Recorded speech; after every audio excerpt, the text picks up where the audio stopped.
Buenas tardes, paso a presentarme para los que no me conocen, yo soy el doctor Rodrigo Moreno y el tema que vamos a tocar hoy está contenido dentro del módulo 5 de la asignatura en el bloque de genética. Más específicamente lo que vamos a revisar hoy son los mecanismos de regulación de la expresión genética. Nos proponemos que al finalizar la charla seamos capaces de describir cuáles son los conceptos fundamentales implicados en el flujo de la información genética, que podamos conocer cuáles son los niveles de regulación y cuáles son los mecanismos que están implicados, y que podamos comprender las implicancias clínicas del funcionamiento anormal de estos mecanismos de regulación. Para aproximarnos en el tema, vamos a partir de algunas premisas. Sabemos que el organismo está constituido por varios centenares de células distintas. Sin embargo, todas y cada una de estas células contienen un mismo material genético, una misma información genética. Surge entonces el interrogante de saber cuáles son los mecanismos que hacen, por ejemplo, que una célula se transforme en un adipocito y no en una célula muscular, por ejemplo. La respuesta a esta incógnita surge de un mecanismo de regulación de la expresión genética diferencial. Como ustedes recordarán del proyecto del genoma humano, que hablaba del flujo de la información genética a través de lo que se conoce como el dogma central de la biología celular y molecular, que describía que la información contenida en la molécula del ADN puede transmitirse a otras moléculas de ADN por un proceso que se conoce como replicación del ADN.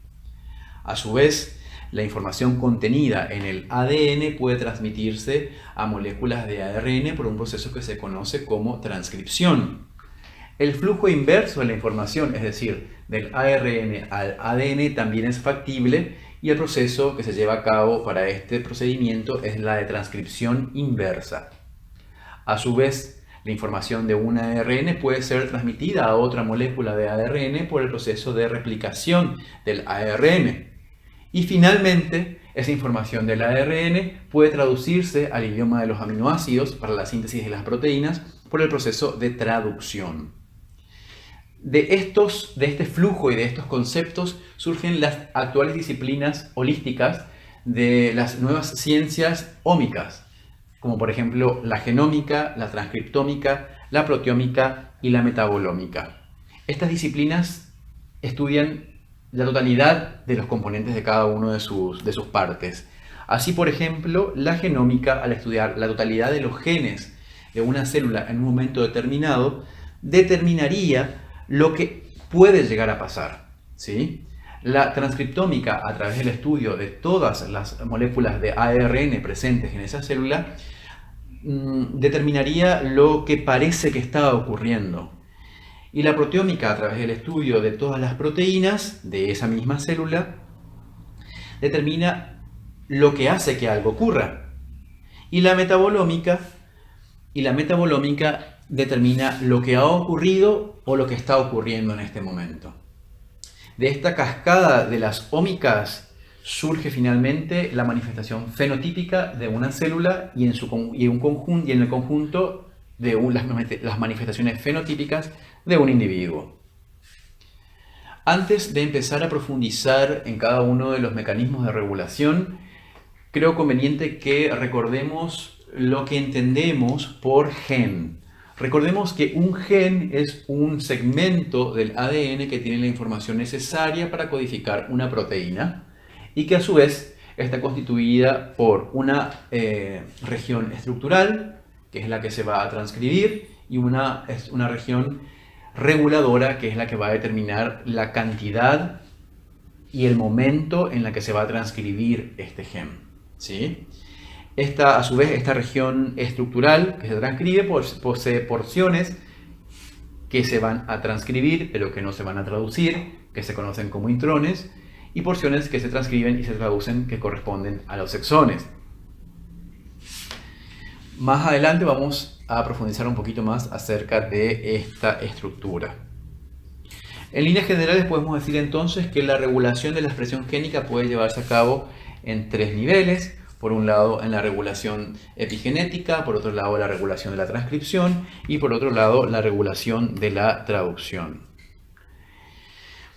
Entonces, la información del ADN tiene que pasar primero a un ARN que se conoce inicialmente como un ARN transcripto primario, que es un ARN inmaduro, ¿sí? Que previamente tiene que madurar, tiene que sufrir ciertas modificaciones a nivel del núcleo para posteriormente poder atravesar el poro de la membrana nuclear y llegar al citoplasma, donde va a pasar por el proceso de traducción para la generación de un polipéptido que a su vez puede necesitar ciertas modificaciones posttraduccionales para formar la proteína activa. Todos y cada uno de estos pasos que acabamos de hablar son factibles de ser regulados.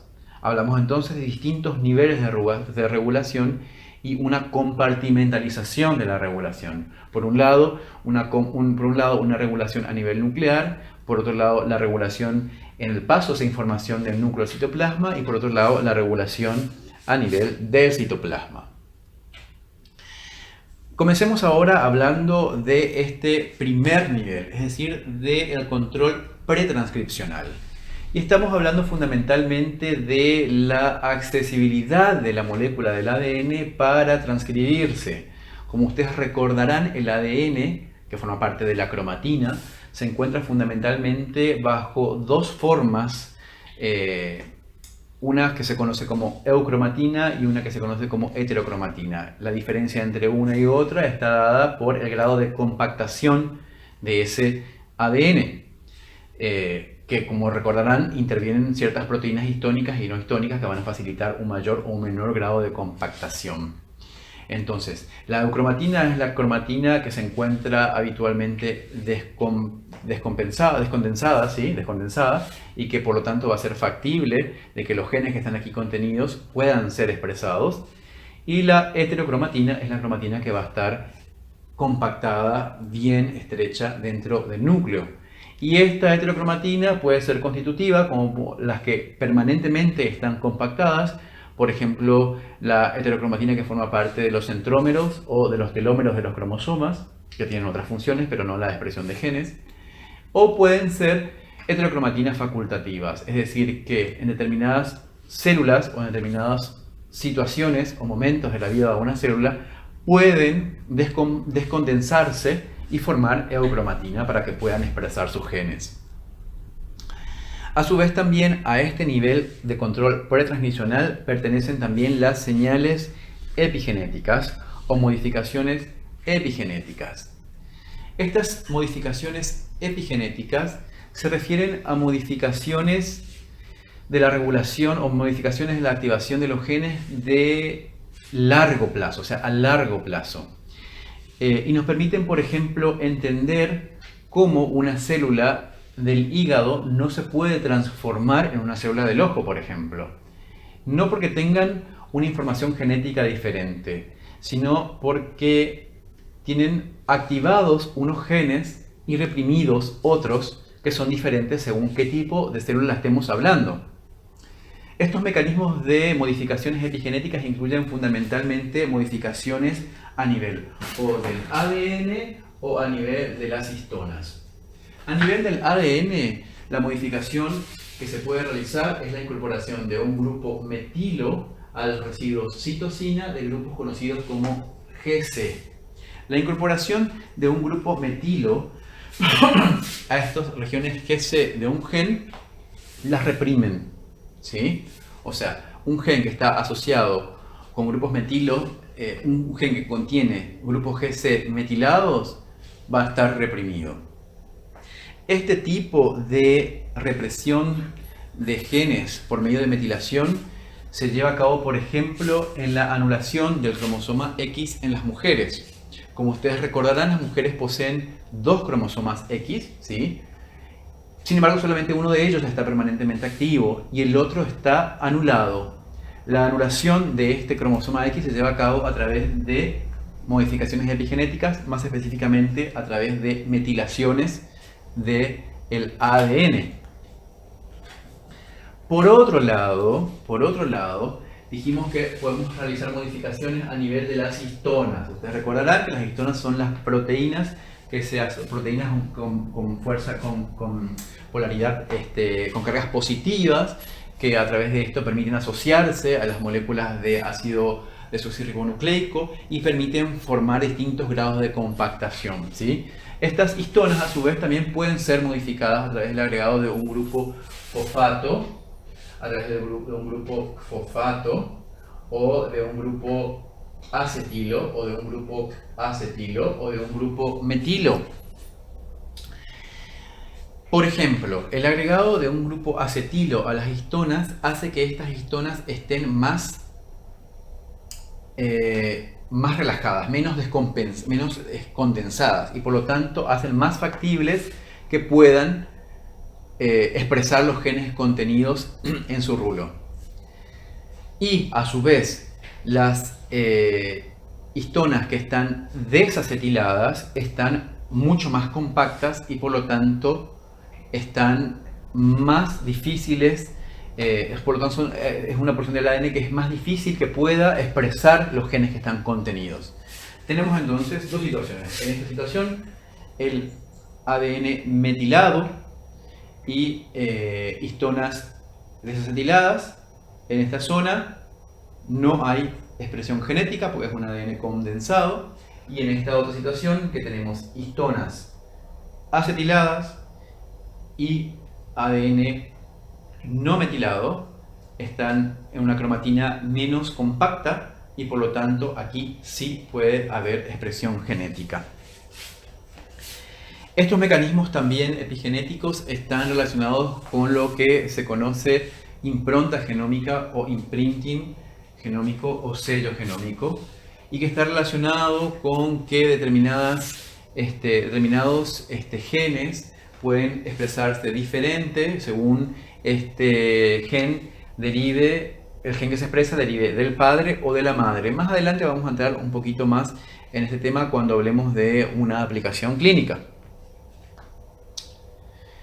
Bueno, ahora vamos al siguiente nivel, es decir, el control de la transcripción. Estos ya son mecanismos de regulación un poco más rápidos, es decir, ya son de corto plazo. Y para hablar del control de la transcripción tenemos que hablar por un lado de los promotores y por otro lado de los factores de transcripción. Dijimos que un gen contiene, además de su región estructural, contiene su región reguladora, y esta región reguladora está formada fundamentalmente por los promotores, ¿sí? Que son secuencias del ADN consenso que permiten la asociación con los factores de transcripción y van a determinar la tasa de síntesis de un determinado ARN. Para ejemplificarlo vamos a hablar solamente de los genes del grupo 2, es decir, los que sintetizan ARN mensajero, ¿sí? En este caso tenemos como ejemplo, tenemos primero que nada los promotores basales. Los promotores basales se encuentran próximos a la región estructural de un gen. Tienen habitualmente secuencias consenso y una de ellas es la que se conoce como caja TATA, ¿sí? Que es la que va a ser reconocida por el factor de transcripción. Ellos van a determinar el sitio mismo en el que se empieza o que se inicia la transcripción, determinando de esta manera el marco de lectura para la síntesis proteica, para la síntesis del ARN, perdón.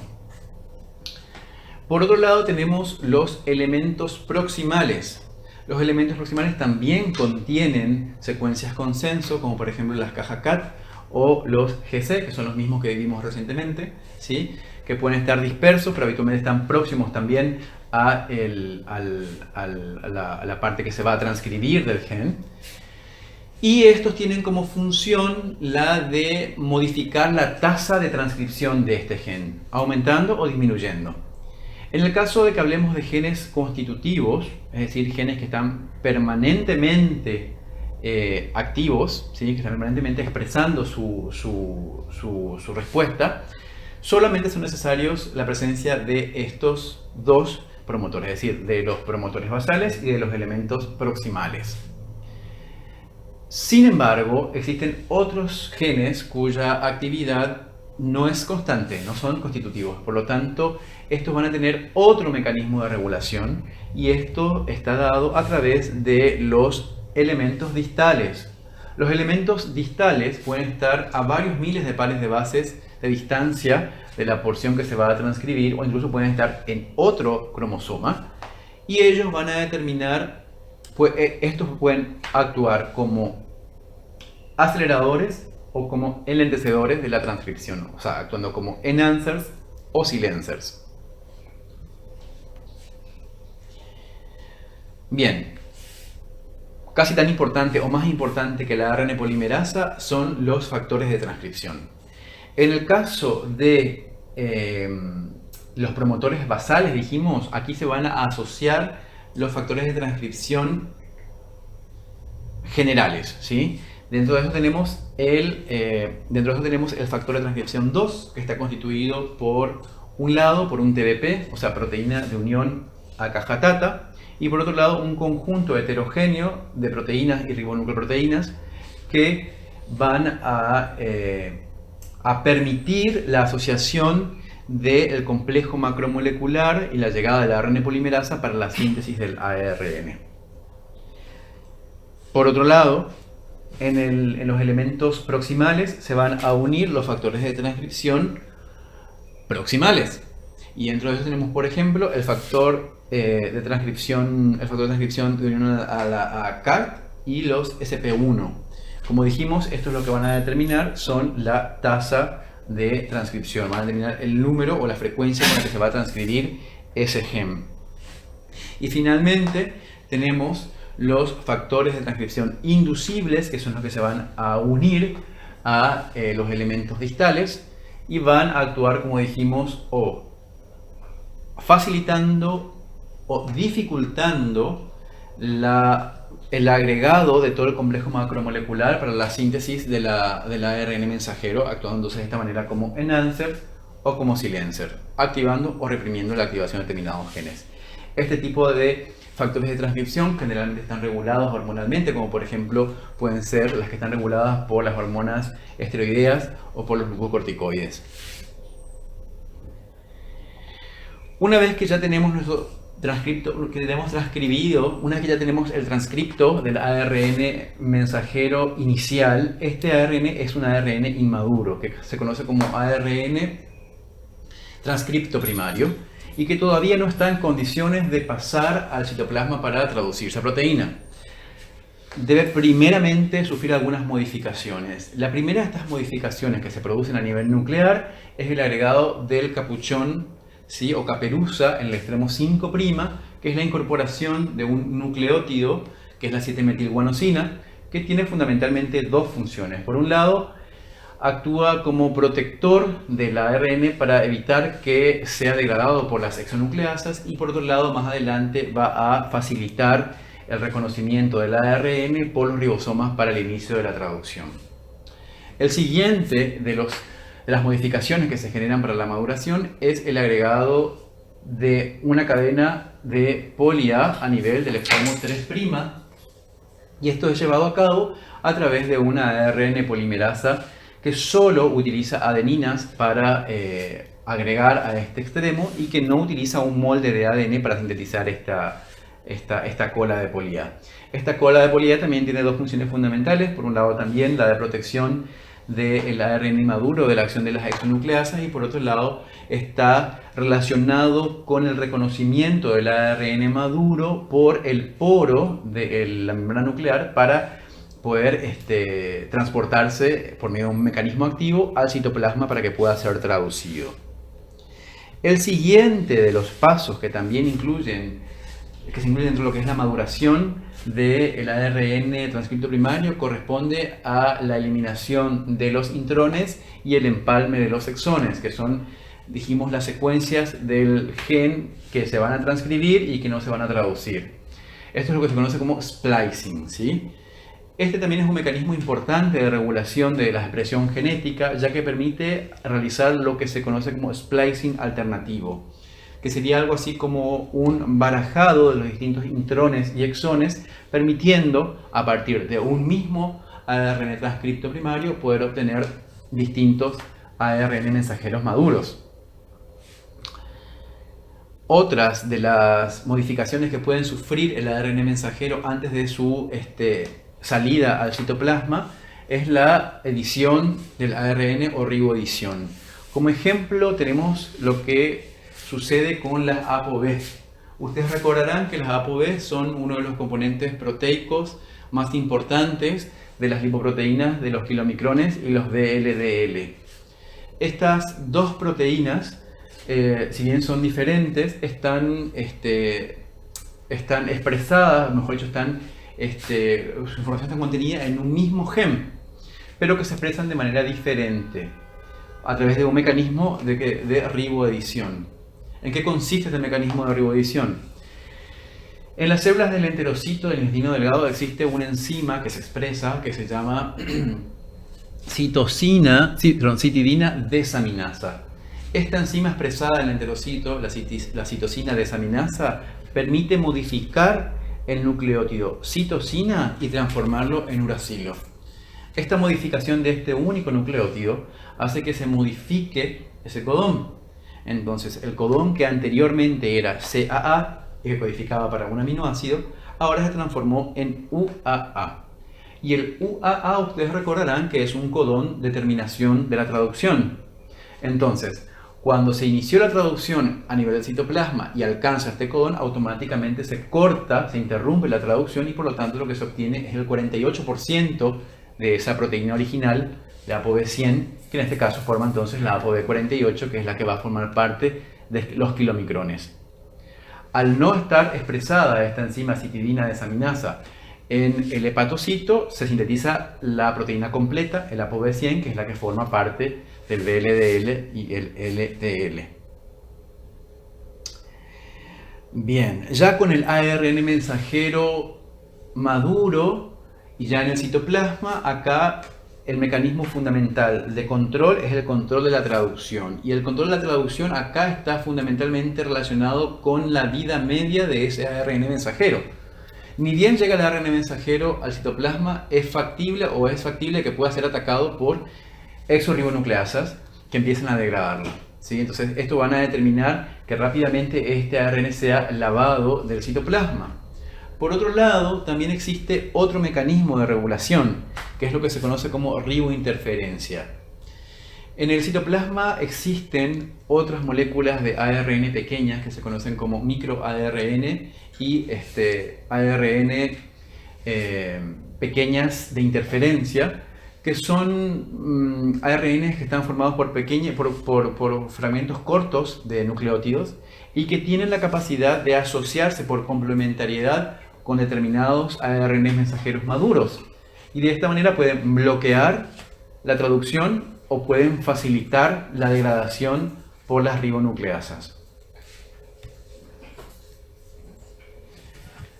Una vez que ya sintetizamos el polipéptido, ustedes recordarán, sabemos que muchas proteínas para ser funcionales requieren además el agregado de otros componentes no proteicos, como pueden ser, por ejemplo, hidratos de carbono, como pueden ser lípidos, elementos pesados, vitaminas. Todas estas modificaciones post-traduccionales también son factibles de control y de regulación. De hecho, muchas proteínas, como por ejemplo la insulina, requiere ser degradada para ser funcionalmente activa.